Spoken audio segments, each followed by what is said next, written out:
പ്രൊഡ്യൂസറിനോടും ഡയറക്ടറിനോടുള്ള ചോദ്യമാണ്. ഇപ്പോൾ ടെർബോ ഇറങ്ങുന്നു, അതൊരു പ്രധാനപ്പെട്ട, നിങ്ങളതിനൊരു എതിരാളിയായി കാണുന്നുണ്ടോ? അല്ലെങ്കിൽ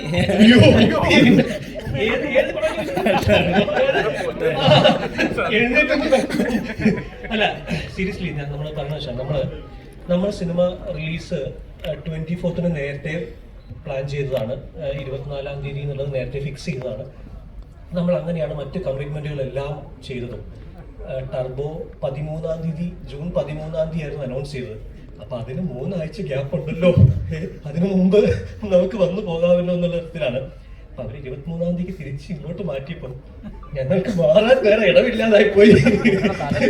അതെ, നമുക്ക് മാറാൻ വേറെ സ്ഥലമില്ലാതായി പോയി എന്നുള്ളതാണ് അവസ്ഥ. വെക്കേഷൻ തീരുന്നു, പിന്നെ നമ്മൾ ഈ പറഞ്ഞ പോലെ നമ്മുടെ നേരത്തെയുള്ള കമ്മിറ്റ്മെന്റ്സ് ഉണ്ട്. നമുക്ക് റിലീസ് ഡേറ്റ് കമ്മിറ്റ് ചെയ്തിട്ടുള്ള ഏരിയാസ് ഉണ്ട്. അപ്പം അതിന് നമുക്കൊരു സ്പേസ് ഇല്ലായ്മ സംഭവിച്ചത് കൊണ്ടാണ്. നിങ്ങൾ ട്രെയിലർ കണ്ടില്ലേ ടബോർഡ് അല്ലേ?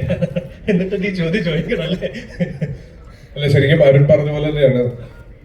നമ്മള് എനിക്ക് തോന്നുന്നു ഏകദേശം ഒരു 1.5 മാസം മുന്നേ മുതൽ നമ്മൾ ഇതിന്റെ ഒരു റിലീസ് ഡേറ്റിന്റെ 2 ഡേറ്റ്സ് നമ്മൾ എടുത്തിരുന്നു.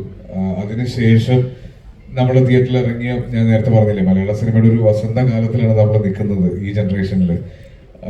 എല്ലാ സിനിമകൾക്കും മികച്ച അഭിപ്രായങ്ങൾ വരികയും എല്ലാ സിനിമകളും വളരെ തിരക്കുള്ള രീതിയിൽ തിയേറ്ററുകളിൽ ഓടിക്കൊണ്ടിരിക്കുകയും ചെയ്യുമ്പോൾ നമ്മൾ വളരെ സേഫ് ആയിട്ട് കണ്ടൊരു ഡേറ്റ് ആയിരുന്നു 24. അപ്പൊ അതിൽ ഭയങ്കര കോൺഫിഡൻസിൽ നിൽക്കുമ്പോഴാണ് പെട്ടെന്ന് ടർബോ പ്രീപോൺ ചെയ്ത് 23rd വന്നത്. വൈശാഖനല്ലേ, പോസ്റ്റ്പോൺ ചെയ്യാനല്ലേ ചാൻസ് ഉള്ളൂ എന്നതാണ് നമ്മുടെ മനസ്സിലെല്ലാം ഉണ്ടായിരുന്നത്. പിന്നെ ഇത്രയും വലിയൊരു സിനിമ, ഭയങ്കര ഗ്രാൻഡ്യൂറിൽ വരുന്ന മമ്മൂട്ടി കമ്പനിയുടെ 5ാമത്തെ സിനിമ. അപ്പൊ നമ്മൾ വിചാരിക്കുന്നത് 13 എന്നുള്ള ഒരു 2 ആഴ്ച കൂടെ തള്ളുമായിരിക്കും, ശരി പടി തീരട്ടെ എന്നൊക്കെ വിചാരിച്ചിരുന്നതാണ്. പക്ഷേ ഇപ്പം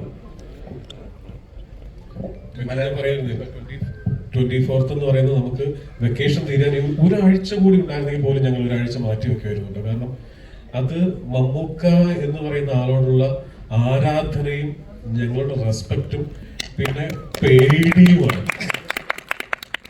കാരണം അറിയാലോ, കൂടുതലൊന്നും പറയാൻ സിനിമയുടെ വസന്തകാലം എന്ന് പറഞ്ഞാൽ തന്നെയാണ് മമ്മൂക്കയുടെയും ഏറ്റവും ഗോൾഡൻ പീരീഡിലൂടെയാണ് മമ്മൂക്ക എന്ന ആക്ടർ. ഞങ്ങൾ വളരെ ഹ്യൂജ് ഫാൻസ് ആയിട്ടുള്ള ആൾക്കാരാണ്. അപ്പൊ നമ്മളും അദ്ദേഹത്തിനെ വളരെ റെസ്പെക്റ്റോടെയും, അല്ലെങ്കിൽ അദ്ദേഹത്തിന് ഏറ്റവും എന്താ പറയുക, ഭയങ്കര വൈവിധ്യമാകുന്ന ക്യാരക്ടറായിട്ട് ഭയങ്കര ഡിഫറെന്റ് ആയിട്ടുള്ള സിനിമകളുമായിട്ടാണ് മമ്മൂട്ടി കമ്പനി വരുന്നതും മമ്മൂക്ക വരുന്നതും.